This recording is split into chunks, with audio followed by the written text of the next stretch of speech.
Grande abraço, Kleber. Obrigado pelo carinho. A partir de agora, o seu telespectador passa a acompanhar Rede Família Esporte, repercutindo as principais notícias esportivas desta sexta-feira. E hoje, né, começando esta sexta-feira do esporte, o Brasil inteiro de luto com o falecimento de Carlos Alberto Silva. Infelizmente, com muita tristeza, a gente começa o Rede Família Esporte de hoje, lembrando desse que foi um ícone do futebol brasileiro, um dos mais competentes treinadores do futebol brasileiro, campeão brasileiro com o Guarani. E olha, que saudade nós temos de uma pessoa tão brilhante como o Carlos Alberto Silva. E eu tenho certeza que Arthur Eugênio e Zenon, que estão aqui nesse momento comigo, vão ter muito mais a falar desse profissional do que eu, porque conviveram pessoalmente com ele durante muito tempo. Então, boa noite, Arthur. Olha, Guina Paiva, boa noite a você, boa noite ao Zenon. Eu tinha um carinho, uma admiração, Sim. Meu grande ídolo Sim. é Carlos Alberto. O Guarani é o único clube do Brasil que o maior ídolo é o treinador. Sim, verdade. Todo clube, Flamengo é o Zico, o Cruzeiro vai falar de Tostão, de Dirceu Lopes, o Corinthians vai falar de Sócrates, vai falar de Rivelino, vai falar de Zenon, agora mais na frente vai falar de Marcelinho Carioca, e assim pelo Brasil inteiro. Torcedor do Guarani, o grande ídolo é Carlos Alberto Silva. Nenhum profissional foi tão adorado por uma torcida como Carlos Alberto Silva. Carlos Alberto Silva teve no Guarani em 78, vindo do interior de Minas, ninguém acreditava em Carlos Alberto Silva. Ele pegou um time com poucas mudanças em relação a 77. E com muitos garotos. Lançou Careca, Sim. Acreditou no Renato, deu a confiança ao Zenon, deu confiança ao Gomes, colocou Zé Carlos, que era meia, de volante. Só dois jogadores novos, o capitão pela direita e o Bozó pela esquerda. Sim. Foi campeão brasileiro, levou o Guarani em 79 a ficar em terceiro lugar na Libertadores da América. Depois ele retornou ao Guarani em 84, 94, 96, 99 e 2001. E o Carlos Alberto tinha tanta afinidade com o Guarani, porque o Carlos Alberto sempre foi muito bem no Guarani. Em 2001, o Guarani foi rebaixado. Mas como o treinador era o Carlos Alberto, o rebaixamento não valeu. O Guarani foi rebaixado e não caiu, porque houve uma mudança de regulamento e o Guarani acabou não sendo rebaixado. Eu tinha uma admiração pelo Carlos Alberto. Quando o Carlos Alberto vinha jogar contra o Guarani, era emocionante a torcida do Guarani. Carlos Alberto! Isso ele do time adversário. E o Carlos Alberto, hoje pela manhã, quando eu soube do falecimento, eu estou muito triste, toda a coletividade do Guarani triste. Desde 2 de abril de 1911, eu acho que hoje é o dia mais triste para toda essa coletividade do Guarani. O enterro do Carlos Alberto é amanhã às 11 horas em Belo Horizonte. Eu estou indo hoje à noite para Belo Horizonte. Era meu grande ídolo. Eu chegava perto de Carlos Alberto, eu chorava. Eu estou muito triste. E parabéns também pela iniciativa. Aí é uma foto. Eu ia para Belo Horizonte só para ver. Verdade, você já contou isso para mim muitas vezes. Que Arthur, quantas vezes não pegou o carro ou o avião mesmo, não foi para Belo Horizonte só para estar ao lado de Carlos Alberto Silva. Mas eu tenho certeza que vai estar num lugar melhor do que a gente, pode ter certeza, viu, Arthur? O mundo da bola lá no céu vai agradecer e vai estar no céu a chegada de Carlos Alberto Silva. O Guarani está preparando grandes homenagens. Parabéns. Primeira coisa que o Guarani fez homenagem para o Carlos Alberto em vida. Isso, tanto para o Carlos Alberto como para o Neneca. Pro Neneca, e verdade. Agora, no próximo sábado, de hoje, 8 dias, quando inicia a temporada do Guarani, o Guarani vai fazer uma grande homenagem para o Carlos Alberto. E a iniciativa sua também de levar uma bandeira do Guarani, eu vi essa bandeira, chegou aqui na Rede Família há poucas horas, trazida pelo Palmeiron, né? E você estará levando essa bandeira para ser colocada no caixão do Carlos Alberto Silva também, até amanhã, na hora do seu enterro. Boa noite, Zenão. Não é uma boa noite, não. Né? É uma boa noite meio triste, Sim. Porque, afinal, perdemos um integrante muito diferenciado daquele elenco, daquele momento que vivenciou o Guarani em 1978. Chegou desconhecido e saiu para o mundo. Do Guarani, passou desapercebido na sua chegada. Nós também não o conhecíamos, os jogadores.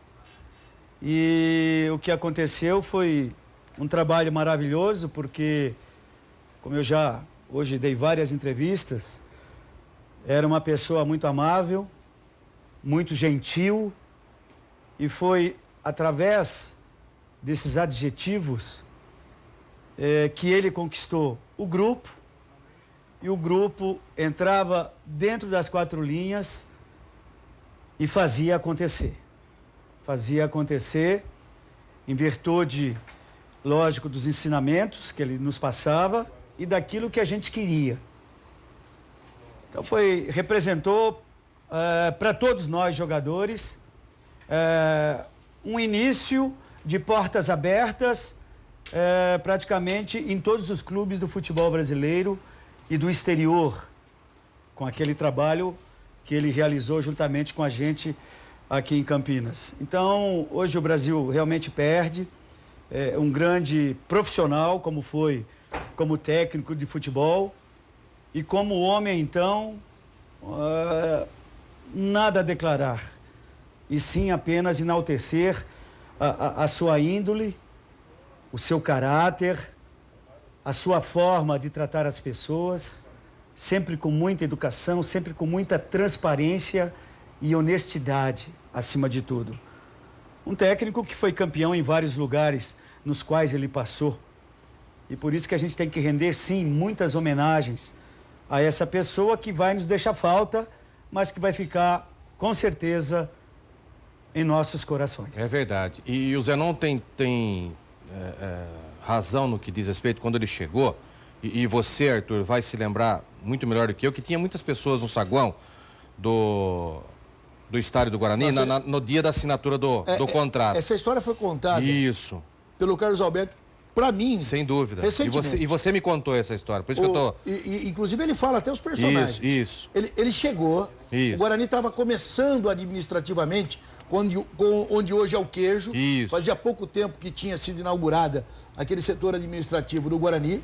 O Carlos Alberto chegou, entrou, ele passou pelo Renato Otranto, à época trabalhando no Correio Popular, pelo Oliveira Andrade, que era o correspondente em Campinas da Rádio Jovem Pan, por mais alguns outros repórteres. Ele subiu, foi lá, assinou o contrato desceu, foi embora. Foi pro hotel. E daí, eu não sei nem se ele foi pro hotel, se voltou para Belo Horizonte para se apresentar depois.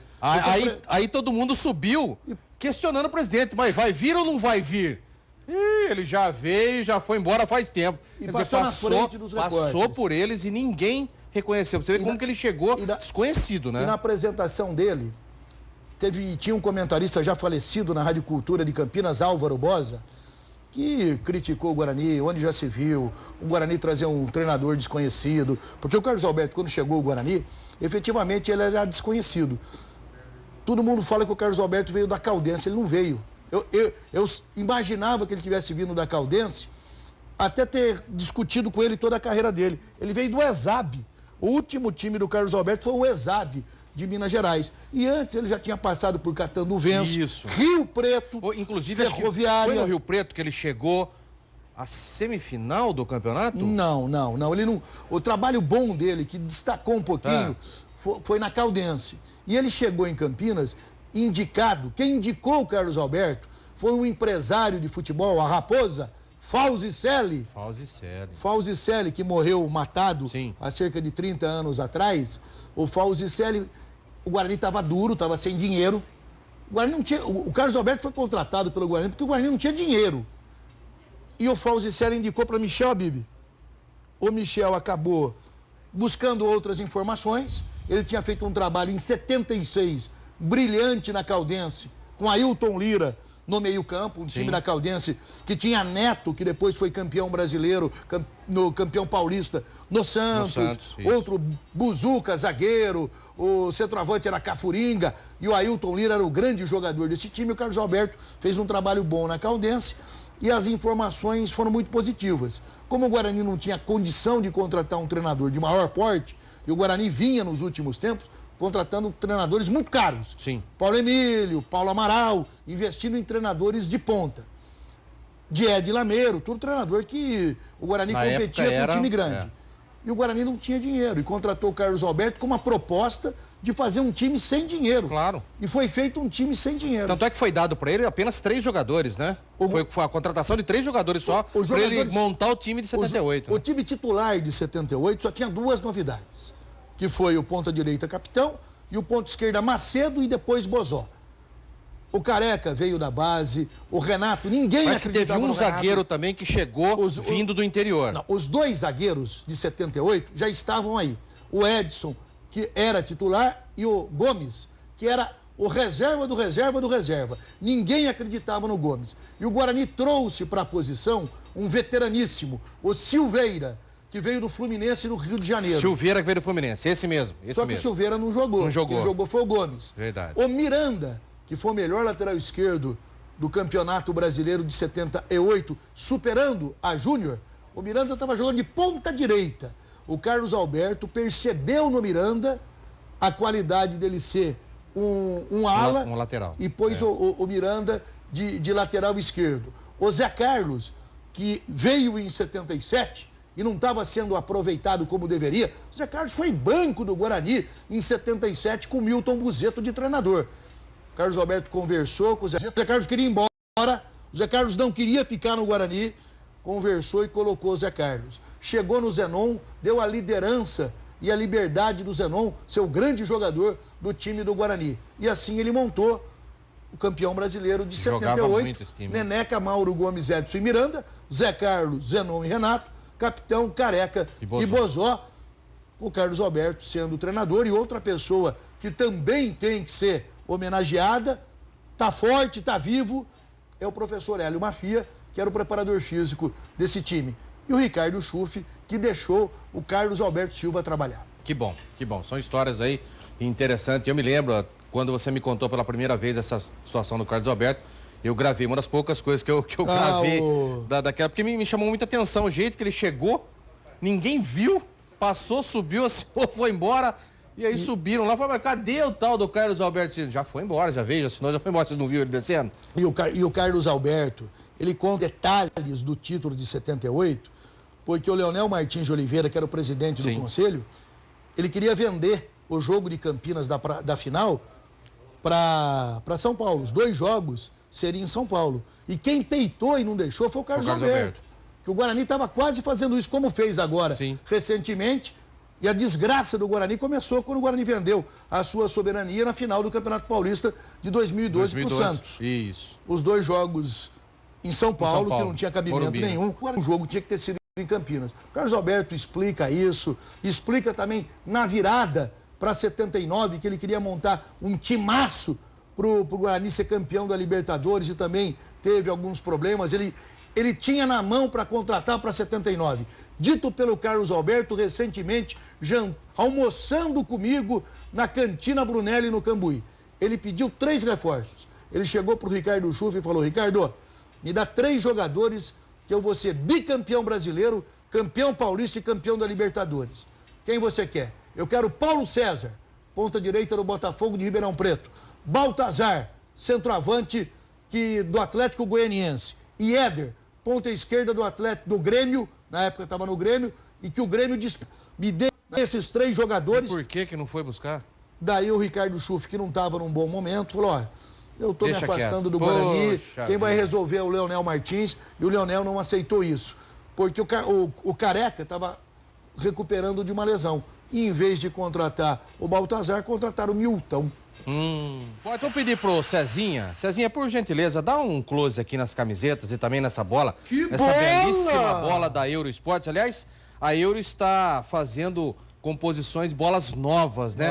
Testando também até novos materiais. Então essa é a nova composição da bola. Essa é impermeável. Isso, DP81 Classic, né, da Euro. Então, fantástica essa bola. Exportação, isso. A Euro que está fabricando bolas para o mundo inteiro, né? Os campeonatos do mundo inteiro. Então, essa é uma das oficial de campo, é DP 81 Classic, bola totalmente impermeável, testada, não deforma, então uma bola maravilhosa. E que nós serviremos os nossos telespectadores. Em fevereiro nós estaremos dando, né, presenteando o nosso telespectador com essa bola aqui. E as camisas da coleção do Zenon, né? Amanhã nós teremos a final da Florida Cup entre Corinthians e São Paulo, está aqui, né? E Corinthians e Juventus na semifinal da Copinha, também estabelecido aqui nessas duas camisetas, né, Zé? Sim. Essa não é para sorteio, essa aqui faz parte da coleção pessoal de Zenon. Essa aqui. São invendáveis. Isso. Impagáveis. São invendáveis, mas são prestáveis, não é emprestável, não. Como a camisa do Juventus era bonita. Não, olha essa daqui. Como era bonita essa camisa do Juventus. Verdade. Vamos aos gols? Os gols de ontem, então, da Copinha, na tela para você de todo o Brasil acompanhar. Quem esperava um bom jogo viu algo ainda melhor. Um primeiro tempo eletrizante. Aos 6 minutos, Lincoln foi derrubado na área. Pênalti para o Flamengo. Denner bateu bem e abriu o placar.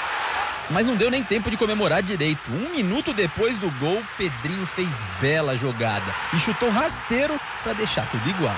Ainda na primeira etapa, teve bola na trave para o Flamengo, chances claras para o Corinthians, mas as equipes foram para o intervalo com um empate no placar. O lance decisivo do jogo aconteceu aos 11 minutos do segundo tempo. Pedrinho bateu o escanteio, Thiago desviou e Delamore empurrou para a rede. Com esse resultado, o atual campeão Flamengo dá adeus à competição está eliminado. Do outro lado, o maior vencedor da história das Copinhas, o Corinthians, segue vivo em busca de sua 10ª conquista. É um número emblemático, né? Um número forte, né? 10, é a camisa do craque, é o maior jogador do mundo, Pelé vestiu ela, então só o número por si só ele já traz uma dimensão muito grande. Para chegar na final e tentar o 10º título, o Corinthians vai ter que superar agora as travessuras dos moleques do Juventus da Moca, time que eliminou o Bragantino. Zenon, que jogo ontem esse Corinthians? Jogos do Campeonato Brasileiro da Série A1 não tem a qualidade técnica que teve esse jogo de ontem. Com certeza. A entrega por parte dos atletas foi intensa demais, né? Foi um jogo eletrizante, mas com o domínio do Corinthians. Também achei. Eu vi o Corinthians do começo até o final, né? Superior ao time do Flamengo, inclusive teve um lance de penalidade máxima em cima do jogador do Corinthians. Que não foi dado. E aí deram aquele que não foi. Pênalti explícito. E o pênalti que aconteceu para o Flamengo, eu achei que o goleiro do Corinthians deu tapa na bola. Acabou dando um tapa na bola, tanto é que ela muda de direção. Então, quando a bola muda de direção, alguém tocou na bola. O contato depois é inevitável. É inevitável. É inevitável. Mas o mesma primeiro coisa contato da falta. foi o do goleiro do Corinthians na bola. Mas, independentemente disso, o Corinthians mereceu essa passagem para a próxima fase.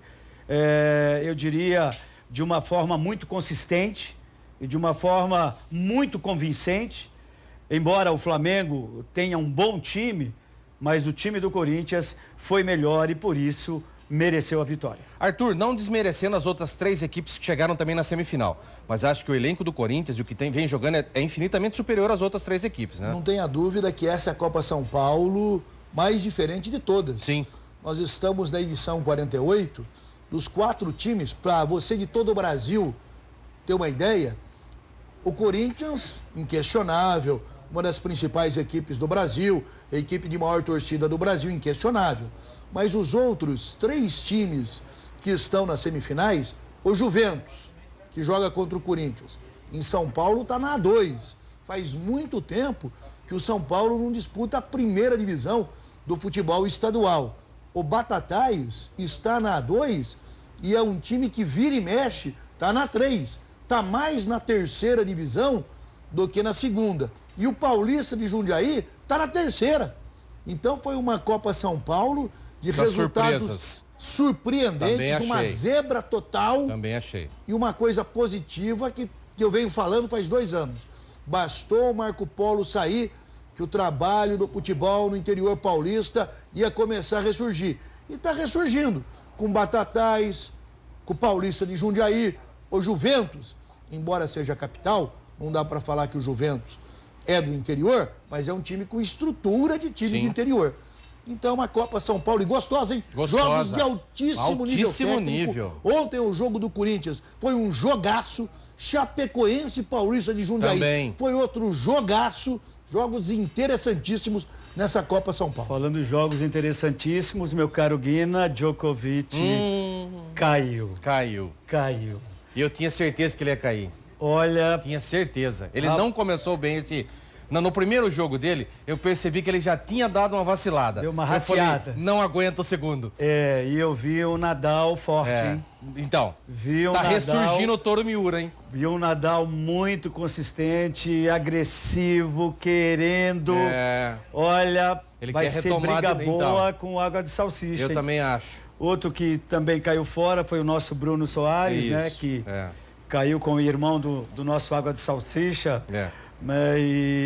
Então, de brasileiro mesmo, só o Marcelo. O Marcelo continua nas duplas. Outra surpresa, a Halep, caindo fora nas mulheres. Enfim, o torneio ainda vai longe e nós teremos ainda outras surpresas. Também acho. Eu torço muito pro Toru Miura, né? Eu sou um fanzaço do tênis dele. E fiquei muito triste com a contusão dele ano passado. Ele aproveitou o ano passado para se fortalecer fisicamente. Por isso que nós estamos vendo um Nadal muito forte esse ano. Sim, se preparou bem.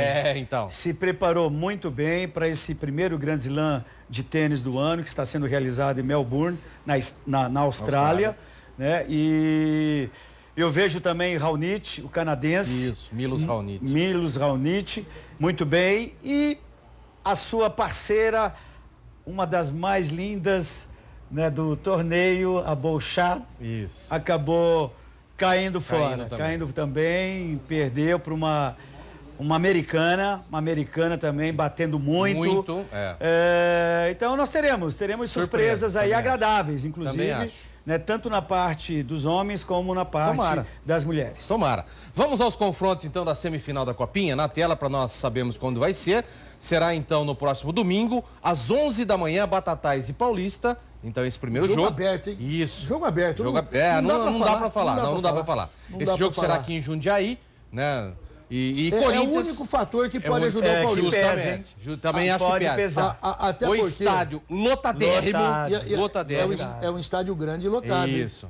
Jaime Sintra. A verdade...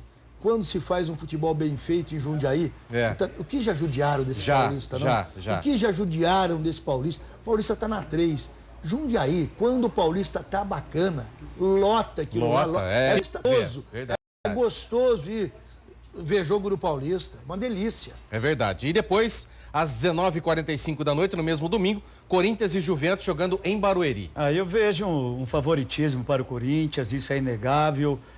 E não é porque eu joguei no Corinthians, não. É pelos jogos que eu tenho acompanhado do Corinthians. Eu vejo um Corinthians muito disciplinado, taticamente. Como falou aqui, eu sempre falo, a organização que tem o time do Corinthians, ela é fundamental para que os resultados aconteçam.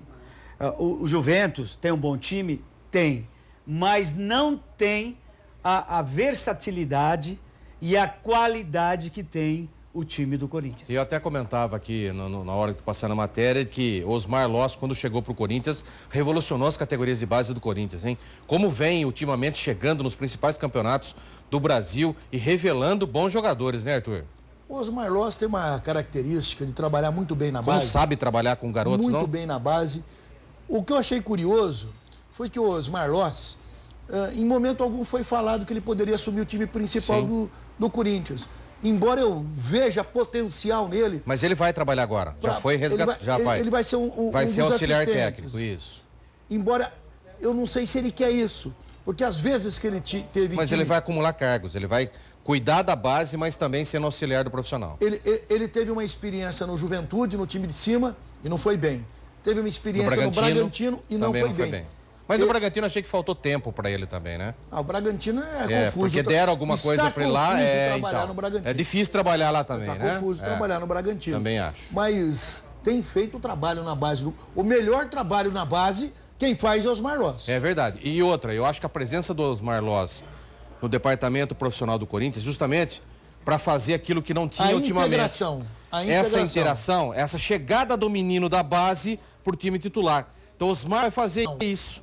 Então ele vai dar todos os detalhes de como aproveitar. O torcedor vai estar próximo do jogador que está subindo. Isso é muito importante, Zé. Ô, Guina, aquilo que o Arthur falou, integração. Integração, isso quer dizer que amador e profissional estão juntos.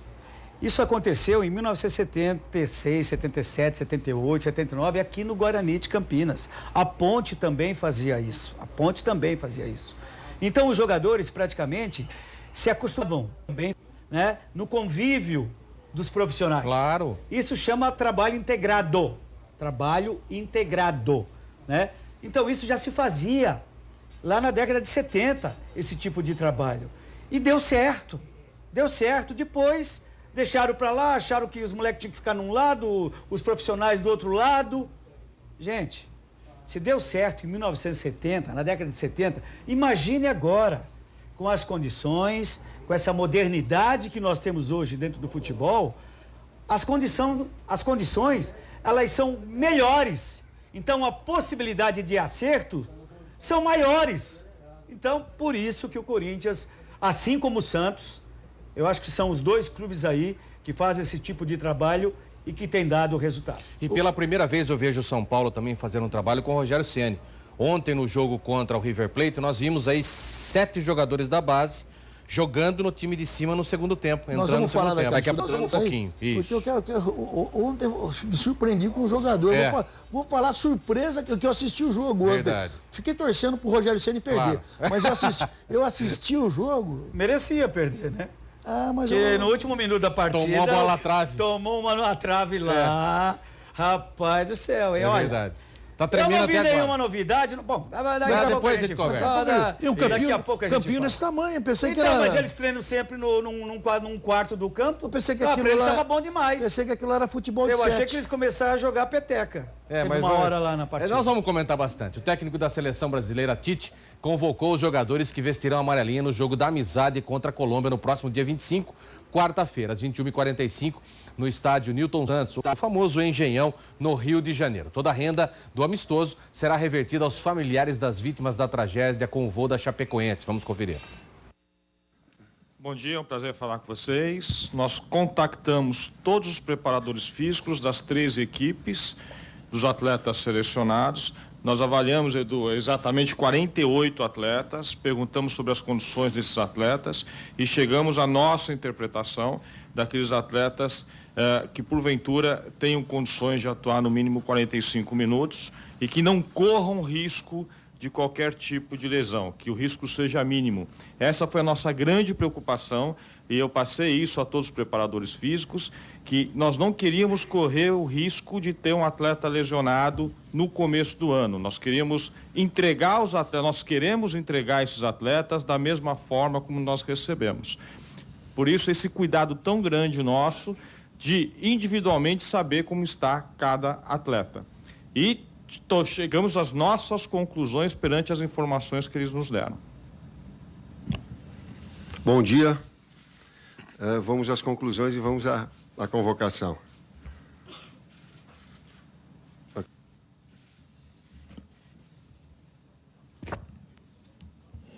gente espera aqueles 2 minutos enquanto vocês recebem a lista antes de começar a coletiva. Tá aí então a convocação dos jogadores da seleção. Alguma novidade para você? Tudo bem que é um amistoso nacional. É um amistoso apenas de emoção. Também acho. A convocação foi uma convocação política. Quando convocou o Diego Souza, que você fez uma cara assim... Tinha que escolher um do Nordeste. Eu também acho. Tinha que convocar um do Nordeste. Pelo menos um de cada estado. Se tinha que escolher um do Nordeste, tem que ser Diego Souza. Isso daí. Tem que ser Diego Souza, pelo campeonato que fez. Sempre foi assim. Ano passado, entendeu? Mas eu gostei de Robinho na seleção brasileira. Sim. Vem jogando muito. Diego. Já era para ter... Diego. 2 jogadores que eram para estar na Copa de 2014. E que aquele bruto, aquele chucro do Filipão, não levou. Não levou. Deixou de fora 4 jogadores que poderiam ter sido úteis à nossa seleção brasileira em 2014. Porque você dando peso numa seleção brasileira, o adversário treme, fica com medo. Só que tem treinador que não tem essa percepção entendeu? E aí acontece o que aconteceu em 2014. Por isso que a gente aqui tem que parabenizar o trabalho do Tite, que enxerga essas coisas. Sem dúvida nenhuma. Na estreia de Ceni, o São Paulo venceu o River Plate nas penalidades máximas e segue no desafio contra o Corinthians na final da Florida Cup. Vamos ver. Na estreia do técnico Rogério Ceni, que aparentava uma certa tranquilidade, o tricolor paulista não conseguiu abrir o placar no primeiro tempo contra o River Plate no torneio Florida Cup. Os titulares, Chaves e Luiz Araújo, perderam as melhores oportunidades. Ceni entrou em ação e fez 10 mudanças significativas, deixando apenas o lateral Buffarini em campo. E aí, os garotos da base entraram. Depois de se destacarem nas 2 semanas de treino realizadas nos Estados Unidos, os jovens foram escalados por Rogério Ceni contra o River e não decepcionaram. Foguete, Araruna e Shailon entraram no segundo tempo e desempenharam um bom papel. Mesmo assim, o São Paulo não conseguiu abrir o placar e a decisão foi para os pênaltis. Na disputa, o técnico Ceni esteve bem participativo, definiu rapidamente a lista de batedores e comemorou muito cada cobrança. E Sidão defendeu o pênalti da vitória. Na saída de campo, cumprimentou todos os jogadores. Agora, o São Paulo faz a final do torneio Florida Cup no sábado, às 9 horas da noite, contra o Corinthians, em Orlando.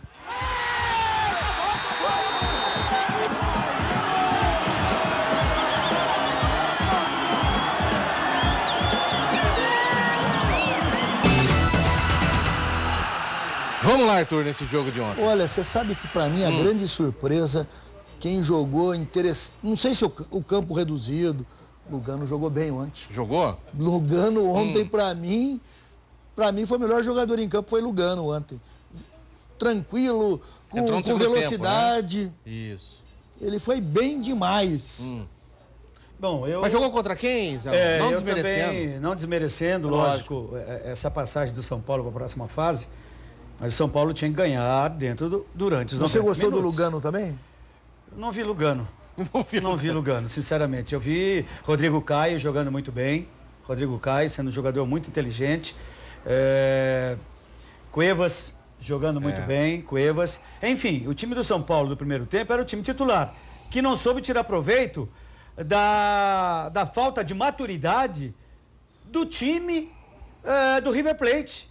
Meninos jogando pelo time do River Plate. E o São Paulo não soube tirar proveito disso. Né? E aí, nas penalidades, lógico que o time de São Paulo foi muito mais feliz, enquanto que o time do River Plate, através de seus meninos, acabaram desperdiçando. Bem verdade que o Sidão acertou o canto e acabou levando o São Paulo para essa final contra o Corinthians, que, na minha opinião, se o São Paulo repetir essa atuação que teve diante do River Plate, frente ao Corinthians, meu amigo, a taça é do Corinthians. O Corinthians apresentou ontem oficialmente o Felipe Bastos, né? Já está treinando e possivelmente não jogou contra o Vasco da Gama, possivelmente deverá fazer a sua estreia com a camisa do Corinthians já nesse sábado na final da Florida Cup. Vamos ver. Uma coisa que me acompanha na minha carreira é gol de falta, chute de longe. Uma coisa que eu treino bastante também. Espero aqui no Corinthians voltar a fazer gols de falta, voltar a fazer gol de longe também, que é uma característica que eu tenho. E ajudar meus companheiros, ajudar o clube a conquistar vitórias e títulos. Como é que foi essa chegada no Corinthians, desde o contrato, até o fechamento do negócio?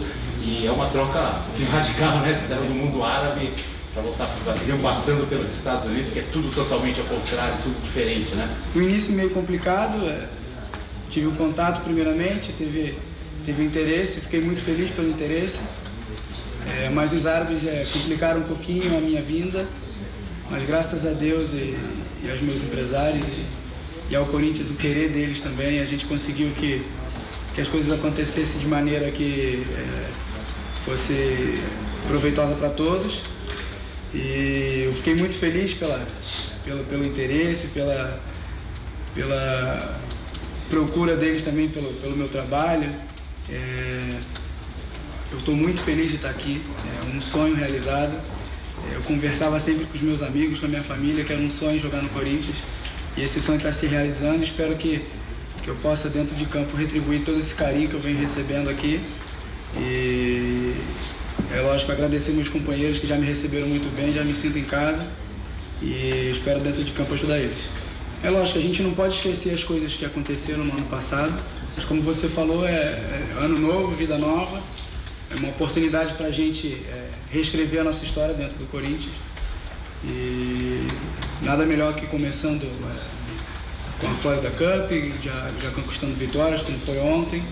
Nada melhor que estrear com vitórias, começar com confiança. E a gente já estreia no Paulistão pensando em título, que o Corinthians tem que pensar sempre em título, em todas as competições que entrar. E a gente não pode esquecer que o ano passado foi ruim, para que a gente comece o ano bem, a gente tem que pegar os erros do passado e aprender com eles. O Zé é um jogador bastante articulado, né? Fala bem, esteve no mundo árabe, passou agora alguns meses nos Estados Unidos para depois voltar para o Brasil. Mas é um jogador que pode ser útil principalmente na posição do Rodriguinho, que vai ter uma sombra também ali. Tem um jogador para assumir quando o Rodriguinho estava fora. É um segundo volante, chega bastante, gosta de fazer gol de falta, chuta muito bem, forte fora da área. O Corinthians ganha uma opção no momento em que o Rodriguinho não puder atuar. Com certeza. Eu acho que ele não veio para ser reserva, também acho que não. Não. E até o Camacho também, né? Felipe vai brigar com o Camacho. Felipe Bastos é para ser titular. Gabriel e Felipe Bastos vieram para ser titular também. Não, o Felipe com certeza. Eu também acho. Não tem como. Eu acho que vai ser Rodriguinho e Felipe Bastos. Com quilometragem alta, já fez as 3 revisões. Então, chega para vestir a camisa do Corinthians e ser titular. E vai ser um dos principais jogadores do Corinthians nessa montagem, nessa temporada de 2017. Um jogador de boa qualidade técnica, um jogador muito versátil, que não só defende, como ataca, como chuta, como bate falta. É o que o Corinthians está precisando no momento.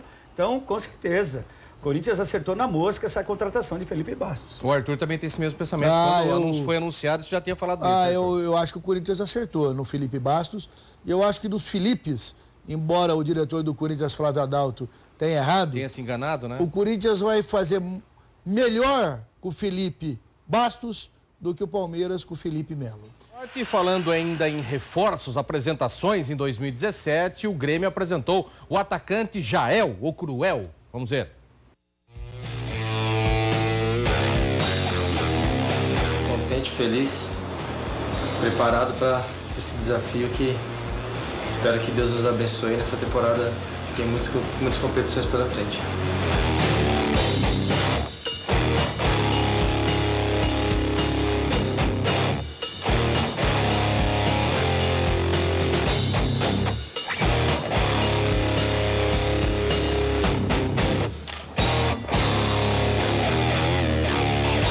Primeiramente, queria agradecer a Deus pela oportunidade de estar aqui. Deus tem preparado esse momento para mim, eu creio. Teve algumas situações, mas eu esperei, veio uma situação boa como o Grêmio. Então, o torcedor pode esperar muita garra, muita determinação e gols. Eu venho em busca de fazer história e de poder ajudar o Grêmio nas conquistas desse ano. Forte abraço a todos com Deus.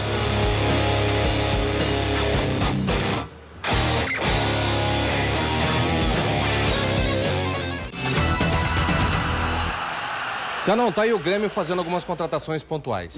Se fortalecendo, né, Guina? Eu te diria, o Grêmio que já teve um bom time no ano passado, teve um bom elenco, mas está pensando em alcançar bons resultados nessa temporada de 2017. Por isso, essas contratações. Verdade. É bom atacante? É aquele centroavante que faz gol e mais nada. Brucutu, né? É o centroavante. Mas é o que o time precisa. Fazer gol e mais nada. Não precisa fazer outras coisas. É fazer gol. Não é mais assim, Zé. Você não pode ter um time como o Grêmio jogando em função de um jogador só, né? O Jael, só para quem não sabe, ele acabou de ser rebaixado com o Joinville. O Jael, às vezes que ele teve em time de maior expressão, ele não fez tantos gols como ele fez em times intermediários. Talvez ele seja aquele jogador pragmático que joga em time que joga em função dele. Joga em times pequenos em função dele. Eu acho que é um jogador pro Joinville. Sim. E pro Grêmio é um jogador apenas que compõe elenco. Compõe elenco. Não é para ser assim, aquele jogador que contrata e toca a sirene. Não, é um jogador comum. Outro time que também apresentou reforço para 2017 foi o Botafogo. Apresentou o lateral Gilson. Vamos ver. Eu já havia participado de 2 Copas Libertadores, uma pelo Grêmio em 2011, 2015 pela equipe do Cruzeiro. E é uma competição importantíssima para os clubes brasileiros e pesou muito na minha decisão, não só pela Copa Libertadores, mas sim pelo clube em si, né? Pela tradição do Botafogo, um clube grandioso, com uma história linda, e não pensei 2 vezes em aceitar essa proposta, e estou muito feliz de estar podendo ter essa oportunidade. Cara, é muito importante, nós vamos estar mais tempo juntos. Esse tempo vai ser importantíssimo para o professor Jair poder dar a cara à equipe poder os jogadores se conhecerem mais. Já manteve uma base muito boa, e com a chegada dos nossos jogadores que fomos contratados, esse período aí vai ser muito bom para que nós possamos nos conhecer melhor e na estreia das competições e estarmos bem preparados. Eu sou um lateral leve, um lateral veloz, e procuro me dedicar muito, me entregar muito nos jogos, mas o torcedor vai me conhecer de verdade mesmo dentro de campo. Quando eu tiver a oportunidade, vou procurar mostrar meu trabalho e os torcedores vão conhecer melhor o Gilson. Tô bem, não tenho problema de peso, é só o tempo mesmo de reabilitar de novo, novamente, né, a parte física, para pegar o ritmo de novo. Nós estamos indo de férias, mas os trabalhos estão sendo muito bons aí para nós, e estou bem fisicamente.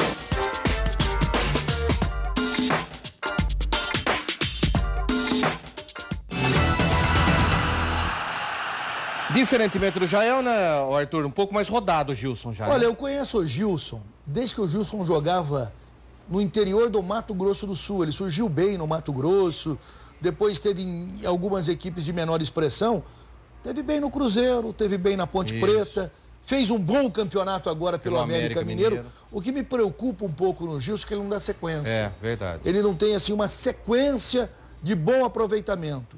Ele começa muito bem, de repente ele tem uma queda. Entendo que o Botafogo, até pelo poderio econômico do Botafogo, fez uma boa contratação. Arthur, vamos embora? Vamos embora, lembrando que segunda-feira, outro treinador da primeira divisão paulista, eu acredito muito no trabalho dele, Felipe Moreira, treinador da Ponte Preta. Aí está o Felipe Moreira, é o nosso convidado segunda-feira no Camarote Rede Família. Zé. Valeu, Guina, valeu, Arthur. Um abraço lá pro Zenóbio, que está lá em Joinville nesse momento nos assistindo, que já fez algumas críticas aqui em relação ao time do Jack, principalmente ao Jael. Mas coitado do cara, né, Zenóbio? Calma, não é assim. Um abraço pro Fernando, pra Zoe, que estão lá em Laguna, assistindo o nosso Rede Família Esporte. É verdade. Grande abraço, boa noite aos dois. Grande abraço a você também de todo o Brasil, que esteve em nossa companhia nessa sexta-feira. Lembrando que eu estarei de volta na próxima segunda-feira, às 11h30 da manhã, com o Rede Família Esporte, primeira edição. Tenham todos uma ótima noite, um ótimo final de semana e até segunda. Tchau.